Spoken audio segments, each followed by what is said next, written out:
Troisième jour d'audition du général Gilbert Diendéré et encore des révélations des noms d'officiers supérieurs cités. Une déclaration d'avant-putsch aurait été retrouvée dans l'ordinateur du principal accusé. Les explications tout à l'heure. Malgré le caractère sacerdotal rattaché à leur service, les hôpitaux burkinabés sont aussi en proie à la corruption. Des agents de santé véreux qui racketteraient des patients, entre autres, a laissé entendre le RENLAC, le Réseau national de lutte anticorruption, qui en fait le sujet principal de la 13e édition des Journées nationales du refus de la corruption, prévue début décembre. Et puis, c'est parti pour le CITA 2018. La 5e édition du Salon international du textile africain a ouvert ses portes ce 28 novembre. Environ 20 pays sont présents. L'avenir du textile et des acteurs de ce secteur sont les enjeux de cette édition. Voilà pour le sommaire de ce journal. Bonsoir, mesdames et messieurs, et bienvenue. Au troisième jour de sa comparution, le général Gilbert Diendéré mis quelque peu en difficulté par le parquet militaire. On parle d'une déclaration datant de 2 jours avant le putsch retrouvée dans son ordinateur, ce que réfute le présumé cerveau du coup d'État manqué de septembre 2015. Toujours offensif, le général Diendéré a même donné des noms d'officiers supérieurs qui seraient trempés dans l'affaire. On écoute les explications de Roméo Koyeta. Au troisième jour de son interrogatoire, le général Gilbert Diendéré campe toujours sur ses positions. Non seulement il dit ne pas être l'instigateur du coup d'État, mais il estime qu'il y a une certaine injustice dans le choix des accusés dans cette affaire. Pour lui, la hiérarchie militaire qui l'a accompagné jusqu'au 21 septembre, juste avant qu'il ne remette le pouvoir aux autorités de la transition, devra aussi passer à la barre comme tous les autres accusés. Le chef d'état-major général des armées, le chef d'état-major de la gendarmerie nationale et le chef d'état-major de l'armée de terre, entre autres, devraient eux aussi répondre de leurs actes selon le général Gilbert Diendéré. Sur cet aspect, le parquet lui a lu des procès-verbaux de certains hauts gradés présents à la rencontre au cours de laquelle la décision d'assumer le coup d'État a été prise. Selon leurs déclarations, ces derniers disent n'avoir pas soutenu le général Gilbert Diendéré dans le coup. Les conseils de l'accusé s'offusquent du fait que le parquet accorde plus d'importance à ces procès-verbaux qu'aux déclarations de leurs clients à la barre. On ne peut pas prendre leurs propos pour argent comptant pour les opposer à ce que notre client a dit. Quand c'est comme ça, on organise une confrontation pour être situé. Mais dès lors que le parquet considère les déclarations comme étant une vérité absolue, pour l'opposer à notre client, nous disons non. Le général Gilbert Diendéré affirme que le coup d'État n'a pas été préparé, alors que durant l'instruction du dossier, une déclaration datant du 14 septembre est nommée Conseil patriotique national démocratique et dont le contenu est plus ou moins similaire à la déclaration du CND a été retrouvé dans ces affaires. Pour le parquet, cela montre bel et bien que le coup d'État a été planifié. Un argument soutenu par les avocats de la partie civile et nuancé par les conseils de l'accusé. Je pense qu'il essaye aujourd'hui de justifier en disant que l'ordinateur dans lequel la déclaration aurait été retrouvée n'est pas le sien. Mais rappelons qu'il a reconnu au moins avoir préparé et rédigé cette déclaration. Cette déclaration du 14 septembre qu'on lui attribue n'a pas été créée dans son ordinateur. Ça peut ne pas lui appartenir, bien sûr, puisque si ça lui appartenait, ça aurait pu être créé dans lui, son ordinateur. Maintenant, avec la technologie, on peut créer quelque chose ailleurs et venir l'introduire dans lui, son ordinateur. Le parquet a aussi cherché à savoir pourquoi est-ce que le général Gilbert Diendéré a accepté d'assumer un coup d'État dont il nie être le commanditaire. Pour l'accusé, la décision d'assumer le coup d'État a été prise de concert avec la hiérarchie militaire au regard de la vacance du pouvoir constatée par l'ancien président Jean-Baptiste Ouedraogo au cours de la rencontre avec les membres du Collège des Sages dans la nuit du 16 au 17 septembre. Le général Gilbert Diendéré dit qu'il ne veut pas fuir ses responsabilités et qu'il est prêt à assumer les conséquences de ses actes. Seulement, il n'assumera pas des actes qu'il n'a pas posés. Son audition reprend le vendredi 30 novembre prochain. Et on parle à présent de corruption, notamment dans le secteur de la santé, où elle se décline parfois sous des aspects insoupçonnés, raquettes des patients ou encore détournement des médicaments subventionnés, entre autres, sont mentionnés dans le rapport 2017 du RENLAC. Le réseau national de lutte anti-corruption consacre d'ailleurs la 13e édition des Journées nationales du refus de la corruption à cette pratique et ce sera du 1er au 10 décembre prochain. Les précisions de Natacha Ouedraogo. Contrairement aux années 2015 et 2016, où la corruption a pris du recul au Burkina Faso, l'année 2017 a révélé une recrudescence de la perception des faits de corruption. Selon les résultats de l'enquête du RENLAC, le réseau national de lutte anti-corruption. Presque tous les domaines sont touchés, même le secteur assez sensible de la santé. Ce dernier secteur a particulièrement été sous les projecteurs ces 3 dernières décennies, notamment du fait de nombreuses dénonciations des faits de raquettes que subissent les populations de la part d'agents de la santé véreux. En effet, le rapport 2017 du RENLAC sur l'état de la corruption au Burkina pointe du doigt les raquettes des patients lors des consultations, les détournements de matériel et de médicaments couverts par la gratuité, ainsi que les détournements de malades vers les centres de santé privés. En plus de l'insuffisance du matériel biomédical dans les centres de santé, les pratiques telles que la vente directe de produits par les agents de santé, les surfacturations des médicaments, l'utilisation des réactifs et du matériel de service public à des fins privées, les détournements de médicaments subventionnés au profit des pharmacies privées ou la vente de ces médicaments par les prestataires de soins dans les services de santé, etc. sont légion. Face à ce tableau sombre et peu reluisant, le RENLAC a décidé de placer la 13e édition des Journées nationales du refus de la corruption sous le signe de la lutte contre ce phénomène dans le secteur de la santé. En plaçant cette 13e édition sous le signe de la corruption dans la santé, le RENLAC veut mettre ce secteur au cœur des priorités de la lutte anticorruption en 2019. Il est donc attendu une mobilisation de tous les acteurs pour faire front commun contre ce fléau dévastateur dans nos centres de santé. Pour ce faire, le réseau invite particulièrement les acteurs des médias qui font déjà un travail remarquable sur le terrain à mettre davantage les projecteurs sur le secteur de la santé, susciter des échanges autour de la question qui permettront de dégager des recommandations et des perspectives.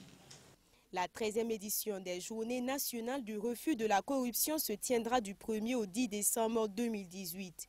Sous le thème « La corruption dans le secteur de la santé », manifestation, impact, responsabilité des gouvernants, rôle et place des populations dans la lutte. Plusieurs activités vont marquer ces journées. Il s'agit entre autres de panels, de conférences, du lancement officiel de la plateforme d'information anticorruption VNM-AC et du lancement du rapport sur les présomptions de corruption dans le secteur de la santé au Burkina Faso. Santé toujours, mais cette fois-ci dans sa dimension prévention des maladies avec ces chiffres. Rien qu'au premier trimestre de l'année 2017, plus de 3500 personnes vivant avec le diabète ont été enregistrées dans les formations sanitaires au Burkina Faso. Pour le ministère de la Santé, il faut surtout agir par la prévention, mais aussi par la prise en charge des malades dans le milieu familial. Le thème sera au centre de la commémoration différée de la Journée mondiale du diabète le 30 novembre prochain. Les explications de Madina Sienou. Au Présidium, 3 personnes. Au cœur des échanges, le diabète. Cette maladie chronique non transmissible constitue de nos jours un problème de développement et de santé publique. 14 novembre, Journée mondiale du diabète. Le Burkina Faso va en différé marquer l'événement. Les statistiques inquiètent, le pays veut donc redoubler d'efforts. Le nombre de personnes diabétiques dans le monde ne fait que croître. À titre illustratif, en 2010, il a été enregistré 285 millions de diabétiques dans le monde. En 2011, 371 millions, 382 millions en 2013, 387 millions en 2014, 415 millions en 2015 et 425 millions en 2017. Si rien n'est fait pour inverser cette tendance, l'OMS estime que ce nombre va atteindre 438 millions en 2030. Les pays à faible revenu, comme le Burkina Faso, devraient être beaucoup plus durement touchés par cette maladie. Et pour éviter que le Burkina Faso ne soit durement touché par cette maladie dans les années à venir, le pays entend miser sur la prévention. Le thème retenu cette année, c'est la famille et le diabète. Ce thème rappelle que le diabète concerne chaque famille. Ainsi, toute l'attention doit être portée sur les difficultés qui font le quotidien des familles et de l'entourage des malades diabétiques. Les maladies chroniques, comme le diabète en l'occurrence, imposent une discipline et un mode de vie nouveau dont la bonne compréhension, l'acceptation et l'intégration dans les habitudes sont nécessaires et indispensables pour le maintien d'un bien-être individuel, familial et social. La journée mondiale du diabète sera commémorée ce 30 novembre à Ouagadougou. Plusieurs activités, dont une séance de sensibilisation et de dépistage gratuit du diabète, une conférence publique sur la maladie et un cross populaire vont marquer cette journée. Parmi les habitudes à adopter justement pour prévenir le diabète figure en place primordiale l'activité sportive. Comme ce cross populaire organisé par le ministère de l'eau et de l'assainissement, c'était à l'occasion de la journée mondiale des toilettes à Dédougou, où elle a été célébrée, Dédougou, où le taux d'accès à l'assainissement des populations en milieu rural est seulement de 1,1%. Arsène Konditamde. Un cross populaire des acteurs de l'eau et de l'assainissement pour rappeler à un assainissement responsable au Burkina Faso. C'est en juillet 2013 que l'Organisation des Nations Unies a adopté une résolution faisant du 19 novembre la journée mondiale des toilettes. Pour cette année 2018, la journée est célébrée en différé ce 24 novembre à Dédougou, dans la région de la boucle du Mouroun. Une région où le taux d'accès à l'assainissement est de seulement 1,1% en milieu rural. Le premier responsable du département dit être conscient du travail titanesque qu'il faut encore abattre pour l'atteinte de l'objectif fixé par le plan national de développement économique et social. Nous parlons d'assainissement. L'assainissement, on a démontré, chiffres à l'appui, que dans notre pays, le déficit en assainissement crée beaucoup de problèmes de santé. Alors, le sport, c'est un signe et un vecteur de santé. Donc nous voulons dire, pour que nous ayons un corps sain, et pour faire du sport, pour l'entretenir, il faut que nous ayons un assainissement adéquat. Il faut que nous ayons un accès régulier à l'assainissement. Après le cross populaire, les participants se sont donné rendez-vous au camp militaire de Dédougou pour l'inauguration de 4 latrines institutionnelles. Le choix du camp pour cette inauguration revêt un sens particulier. Un, c'est déjà l'environnement et la situation nationale. Tout ce que nous posons comme acte, nous avons à l'esprit et dans le cœur le soutien des forces de défense et de sécurité. Donc pour nous, c'est un symbole. Ce n'est pas qu'il manque de latrines. Deuxièmement, le gros problème de latrines institutionnelles et publiques, c'est l'entretien. Mais vous savez très bien que dans un camp militaire, la référence, c'est la discipline. Tant qu'il y a une discipline à entretenir ces latrines-là, vous avez vu, c'est ce que nous appelons les latrines VIP. Tant qu'il y a un engagement à les entretenir, nous sommes sûrs qu'elles seront utilisées à bon escient. De nombreuses actions ont été menées par le ministère en charge de l'assainissement pour faire reculer le péril fécal. À la date du 31 octobre 2017, ce sont plus de 6 000 latrines qui ont été construites pour un objectif de 16 146, soit un taux d'exécution d'environ 37,8%. Mariage forcé ou encore excision, la lutte contre les pratiques traditionnelles néfastes au centre de la commémoration de la Journée internationale des personnes âgées. Les personnes du troisième âge invitées par les pouvoirs publics à s'impliquer dans la sensibilisation. Samira Samandulgo. Enfance, adolescence, vie adulte, ces hommes et femmes aux chevelures grisâtres et aux peaux plissées ont vu passer des époques. Une odyssée jalonnée de péripéties dont ils ont su certainement tirer leçon au soir de leur vie. Considérés comme des êtres sages, d'expérience et de référence, les personnes âgées sont célébrées chaque 1er octobre. Cette année, les autorités mettent leur savoir à contribution dans la lutte contre les pratiques traditionnelles néfastes. Ces personnes sont des dépositaires de nos valeurs sociales, sont également des références donc, en matière d'intégrité, en matière de travail bien fait, en matière donc vraiment de tout ce qui est positif pour la société. Et nous comptons sur elles pour nous aider à éduquer la jeune génération qui est en crise, à lutter donc contre les mariages d'enfants, à lutter contre les pratiques d'exclusion sociale par allégation de sorcellerie et autres. Rap, mariage forcés et précoces, excision, voilà autant de mauvaises pratiques auxquelles les vieilles personnes disent non.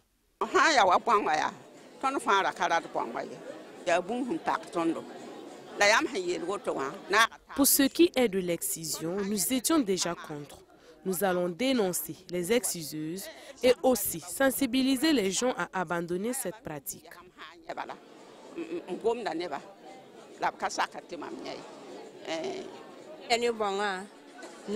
Si j'apprends qu'on excise une fille ou qu'on la donne en mariage, je vais dénoncer les fauteurs. Il faut laisser les enfants choisir leur conjoint. Il ne faut plus exciser les filles.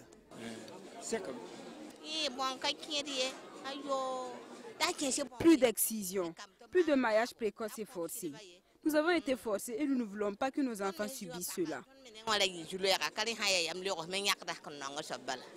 Si elles apprécient être célébrées en différé ce 27 novembre, les personnes du 3e âge ont tout de même des recommandations à l'endroit des autorités. Au lieu du traditionnel discours, plantons des arbres, organisons des activités culturelles, des contrôles de santé au profit des personnes âgées. Apportons des soutiens aux personnes âgées, aux plus démunis. Des volontés dont Yvette Dembélé dit tenir compte. Instituée par les Nations Unies en 1990, la Journée internationale des personnes âgées vise à interpeller les pouvoirs publics et les partenaires au développement sur la situation des personnes âgées. Plus de 20 000 jeunes vulnérables des régions de la boucle du Moune, des Hauts-Bassins et du Nord devraient bénéficier d'une formation professionnelle et technique adaptée aux exigences de l'employabilité dans les 4 années à venir, et ce grâce au projet Job Booster mis en place par l'ONG Spong. Abdourazak Traoré. C'est une rencontre qui sonne comme une manifestation de leur refus d'être attentistes face au chômage récurrent des jeunes au Burkina Faso. Des acteurs qui représentent le patronat, les ONG œuvrant pour les jeunes, le secteur privé, le ministère de la formation professionnelle et la fêtière des établissements de formation. Bref, c'est l'ensemble des entités qui peuvent peser dans la balance pour assurer une adéquation entre l'emploi et la formation professionnelle qui est réunie pour se pencher sur la problématique. En dépit de tous les efforts qui ont été faits, on a constaté que souvent les centres de formation forment des jeunes. Malheureusement, quand ces jeunes-là finissent et sont sur le marché de l'emploi, on ne les emploie pas parce que la formation qu'ils ont reçue ne correspond pas aux besoins du marché, ni en termes que le jeune lui-même s'installe et offre les services, ou bien qu'une entreprise l'emploie pour travailler pour elle. Donc du coup, dans le cadre d'un appel à projet mondial qui a été lancé par la Norvège à travers NORAD, qui voulait qu'on travaille sur cet enjeu d'adéquation, formation professionnelle et emploi des jeunes. Nous sommes allés à la recherche de ces fonds ensemble avec World and Dad et les 3 ONG et heureusement notre projet a été retenu. Ce qui a donné naissance à ce projet Job Booster. En 4 ans, il ambitionne toucher plus de 20 000 jeunes vulnérables. À cette rencontre, il s'agit entre parties prenantes d'accorder l'avion pour la réussite du projet. Oui, nous pensons qu'il y aura un impact parce que nous avons déjà fait un premier travail. On est allé dans les 3 régions pour rencontrer les différentes parties prenantes et ce matin nous rencontrons ceux de Ouagadougou et tout le monde a fait le même constat que nous. Que c'est vrai, c'est un défi énorme, même au niveau des pouvoirs publics. Ils sont conscients de cet enjeu et attendaient, je dirais, ce besoin que vraiment tous les acteurs comprennent et qu'on se mette ensemble pour réfléchir. Et d'ailleurs, il y a déjà une charte EFTP public-privé qui a été signé, où le SPON a signé au nom de la société civile qui prône ce dialogue multi-acteurs avec société civile, État, patronat, secteur privé. Donc on va tout à l'heure présenter aussi ce cadre institutionnel qui existe et comment maintenant on peut le rendre effectif, fonctionnel pour changer les choses au niveau national. Cette initiative qui va coûter plus de 5,9 milliards de francs CFA entend améliorer l'employabilité des jeunes dans les 3 régions que sont la Boucle du Mouhoun, la région du Nord et les Hauts-Bassins. Plus de 40 établissements verront la qualité de leur enseignement améliorée au grand bonheur de 15 000 jeunes diplômés. 4 ans après la mise en œuvre du plan régional de riposte contre les mouches de fruits, les professionnels des ministères de l'Agriculture des pays de la zone CEDEAO se sont réunis à Ouagadougou pour un bilan du processus. Est-il satisfaisant et surtout, quelles sont les perspectives? Éléments de réponse avec Abdulrazak Traoré. En 2014, 111 convois de mangue ouest-africains en direction de l'espace européen ont été interceptés. La raison, la qualité des fruits sont mises en cause. Ils ont été atteints par des mouches créant ainsi des pertes énormes auprès des acteurs de cette chaîne de valeur. L'urgence de la situation a permis, grâce à la CEDEAO et l'UEMOA, de dynamiser le projet d'appui au plan régional de lutte et de contrôle des mouches des fruits en Afrique de l'Ouest. 4 années de mise en œuvre, les résultats sont probants. Les interceptions sont passées de 111 en 2014 à 48 en 2018, soit une baisse de 57%. Mais le hic est que le phénomène perdure, les mangas continuent de pourrir sur et sous les arbres et le projet, lui, prend fin en août 2019. Alors, question, que faire? Il faut réfléchir à un mécanisme de pérennisation des acquis et c'est ce à quoi les experts se sont attelés la semaine dernière. Les réflexions sont reversées à la présente rencontre qui réunit les secrétaires généraux des ministères en charge de l'agriculture de l'espace CEDEAO. Travailler avec la recherche pour que les résultats qui ont été obtenus pendant cette phase projet, sur la base par exemple de la baume de cajou mélangée à de l'alcool, qui semble être un produit extrêmement efficace et moins cher dans la lutte contre les mouches, les larves des mouches de fruits, que l'ensemble de ces acquis puissent être consolidés et générer aussi pour les États, n'oublions pas de le dire, cette filière peut dégager des revenus aussi pour les États. Et c'est une des raisons pour laquelle nous disons que dans la perspective, il faut que les acteurs vraiment de la filière, qu'on essaie de travailler pour mieux structurer la filière. Au Burkina Faso, le principal fruit d'exportation demeure la mangue et la filière rapporte plus de 18,5 milliards de francs CFA par an. Il y a de quoi s'engager à mettre en œuvre les recommandations issues de cette session régionale. Nous nous engageons à mettre en œuvre les recommandations qui seront issues de cette journée de travail. Et je voudrais vous dire également que dans le cadre de la mise en œuvre du PNDS, la filière mangue a une place prépondérante au regard des retombées qu'il y a pour les producteurs, au regard des retombées qu'il y a dans l'économie nationale et bien sûr cette filière qui contribue à créer des emplois décents pour les femmes et les jeunes. La réunion qui prend fin ce 27 novembre devrait aboutir sur des propositions d'outils performants et pérennes dans la gestion des mouches des fruits en Afrique de l'Ouest. Et pour terminer, le Salon international du textile africain a ouvert ses portes ce 28 novembre. Les exposants sont venus d'une vingtaine de pays. La question de la dynamisation de la filière textile dans toutes ses dimensions est au centre de la 5e édition du CITA. Abdulaziz Saré. Cotonculteurs, tisserands, stylistes et couturiers, tous réunis à Ouagadougou pour célébrer le textile africain. C'est la 5e édition du CITA, le Salon international du textile africain, ouvert ce 28 novembre sur le site du Salon international de l'artisanat de Ouagadougou-Siao. Le CITA 2018 se veut un cadre de brassage culturel, mais aussi de création de devises de maintien de la flamme de l'espoir d'un lendemain qui chante en faveur des acteurs de la filière textile.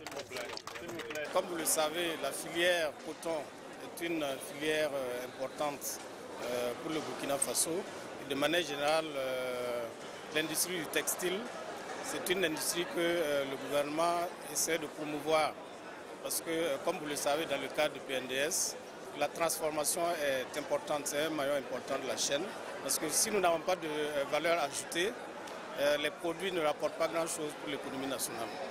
Donc nous sommes venus au nom du président du FASO, son Excellence M. Roch-Marc Christian Kaboré, pour encourager les initiateurs, notamment le commissariat général du Salon, et encourager également tous les producteurs parce qu'ils ont une part contributive importante à l'économie nationale. Non. On peut toujours être fier de notre produit, on peut être toujours fier de notre production et de notre identité. Et c'est pour ça que le président, son Excellence Biangouan Bazor, m'a envoyé pour témoigner sa fierté pour les produits africains et pour les initiatives africaines. L'exposition est l'activité phare. Les exposants viennent d'une vingtaine de pays d'Afrique. Le CITA, cadre de rencontres, d'affaires et de réflexion entre professionnels du textile. Honorables invités, le CITA est à sa 5e édition parce qu'il est inscrit dès le début sur la durée. Il est une initiative privée dont l'ambition est de contribuer à l'événement d'une filière intégrée, créatrice d'emplois durables. Je saisis l'occasion pour interpeller l'État et ses démembrements. Il n'est pas souhaitable que vous vous positionnez un concurrent de l'initiative privée dans certains secteurs d'activité, mais au contraire, comme des appuis, des accompagnants et des conseillers de tous ceux qui prennent les risques de créer de la richesse. Placé sous le thème Avenir du textile africain, défis environnementaux et perspectives de développement socio-économique, le CITA s'achève le 30 novembre prochain. Voilà, et pour être complet dans ce journal, vous le savez, demain 29 novembre, c'est la grève générale et la marche organisée par la CCBC, la coalition contre la vie chère, soutenue par des partis de l'opposition, en protestation contre l'augmentation du prix du carburant. Et bien demain, à partir de 13 h, la télévision BF1 fait un plateau spécial, un débat autour de la table. Il y aura des syndicalistes pour et ceux aussi qui sont contre cette marche et puis des représentants du gouvernement. Ne manquez pas, 13 h 00. Merci d'avoir suivi ce journal. Puis à demain.